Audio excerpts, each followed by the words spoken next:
Honorable Speaker sir, under this bill there is a proposal to create a state energy conservation fund. We are promoting the renewable energy. Today, our government is providing the cheapest fuel in the country. युवा छात्र संसद का आयोजन हमारे नवलगढ़ क्षेत्र में डुंडरोड public school में आयोजित किया गया। इतना शानदार कार्यक्रम का आयोजन हुआ और मेरा तो ये मानना है कि अगर इस तरीके से जो हमारे क्षेत्र के स्कूलों में बच्चों का सर्वांगीण विकास हो रहा है, क्योंकि पढ़ाई अपनी जगह है लेकिन एक स्मार्ट पर्सनालिटी बना के उभारना बच्चों को, क्योंकि आने वाले समय में देश का भविष्य यही है। और इस तरीके से पॉलिसी मेकिंग की बातें हों, चाहे समाज में अन्य जो समस्याएं, चाहे कोरोना की हो, लंपी जैसे वायरस की बात हो, चाहे एक्सीडेंट्स की बात हो, चाहे महंगाई की बात हो, सभी विषयों पे खुल के बच्चों के बीच में जो ये चर्चा का आयोजन किया गया है, मैं कहता हूँ बहुत ही तारीफ़ के काबिल है। और मैं डायरेक्टर साहब रणवा साहब को भी बहुत बहुत धन्यवाद देना चाहता हूँ कि पूरे देश में इस तरीके से 300 स्कूलों में जो आयोजन हुआ उसमें हमारे डुंडलोद की स्कूल को स्थान मिला। इसके लिए बधाई के पात्र हैं कि हमारे क्षेत्र की स्कूल का उसमें चयन हुआ।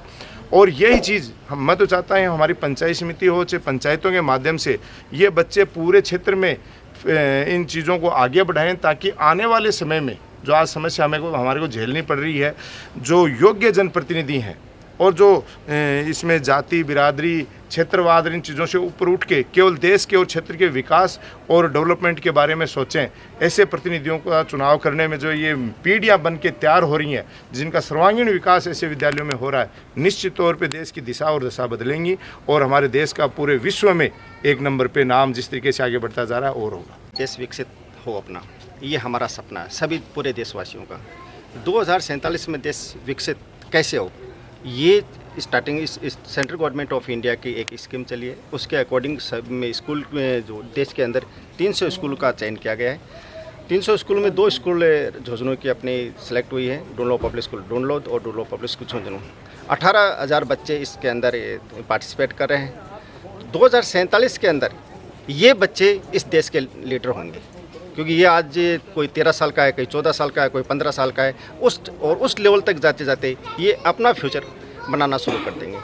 तो निश्चित रूप से जो आज की संसदीय प्रणाली, जो यूथ पार्लियामेंट का आज प्रोग्राम हुआ है, कैसे इसमें अध्यक्ष होता है, कैसे प्रधानमंत्री का रोल होता है, क्या पक्ष का रोल होता है, क्या विपक्ष का रोल होता है, सारे बच्चों ने अपना अपना रोल बहुत शानदार तरीके से किया है। और आगे जाकर यही बच्चे इस देश का निर्माण करेंगे। इस देश का जो डोर होगी ये निश्चित रूप से इन बच्चों के हाथ में होगी। मैं समझता हूं कि आज जो हमारे मुख्य अतिथि हैं, दिनेश जी सुंडा, प्रधान पंचायत समिति नवलगढ़, वेदाधर जी जाखड़, सीनियर एडवोकेट है, प्रेसिडेंट हैं, कैलाश जी चोटिया, अपने शोएब जी खत्री, मनीष जी चौधरी, सभी गेस्ट हैं। इन्होंने सभी ने इस कार्यक्रम की खूब सराहना की है। और निश्चित रूप से मैं प्रधान जी का तो निश्चित रूप से धन्यवाद देना चाहूँगा कि इन्होंने कहा कि पंचायत समिति के अंदर जब भी साधारण सभा हो इन बच्चों को वहाँ भेजें।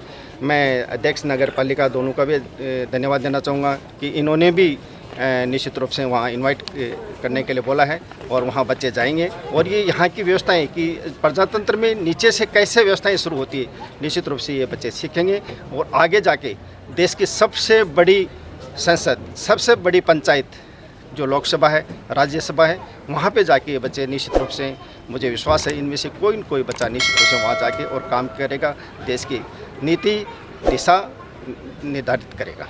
Thank you.